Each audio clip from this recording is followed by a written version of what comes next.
வேணா ஒண்ணு பண்ணலாம். 800 ரூபாய் கேக்குறதுக்கு பதிலா 1250 ரூபாய் வேணும்னு கேளு. எனக்கு 800 ரூபாய் மட்டும் போதும். மத்த காசை நீயே வச்சுக்கோ.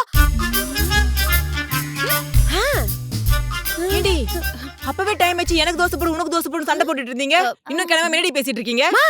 நிகிதா தான் உன்கிட்ட ஏதோ கேட்கணும்னா. என்னடி? கேளு. ஆமாமா, காலேஜுக்கு ஃபீஸ் கட்டணுமா, நீட்டே கேட்கணும்னு நினைச்சேன், மறந்தே போயிட்டேன். அது மட்டும் இல்லனா லைப்ரரிக்குள்ளே விட மாட்டாங்கமா. ஏய், காலேஜ் ஃபீஸ்க்கு லைப்ரரிக்கு என்னடி சம்பந்தம்? என்னடி உளறா இவ? அதெல்லாம் யோசிக்க நேரம் இல்லமா. ஃபீஸ் போட கட்டல மானமே போயிரும். ப்ளீஸ் மா, எப்படி மா, அவ மான போயிரும் சொல்லிட்டு இருக்கா. நீ சேலையாட்ட நிக்கிற. உங்கள பிள்ளை மானம்னா என்ன அவ்வளவு சாதாரண நினைச்சியா? நாளை பின்ன அவ படிச்சு உழைச்சு சம்பாரிச்சு ஊர்ல இருக்கவங்களுக்கு கொடுக்க போறா. உனக்கு தான கொடுக்க போறா. ஒரு 800 ரூபாய் தானே. சை, ஒரு 1250 ரூபாய் தானே கேட்டா. இதோ உன்கிட்ட கோடி கோடியா கேட்ட மாதிரி கொடுக்க மாட்டேங்கற. இது அவ கேக்குற மாதிரி இல்லையே.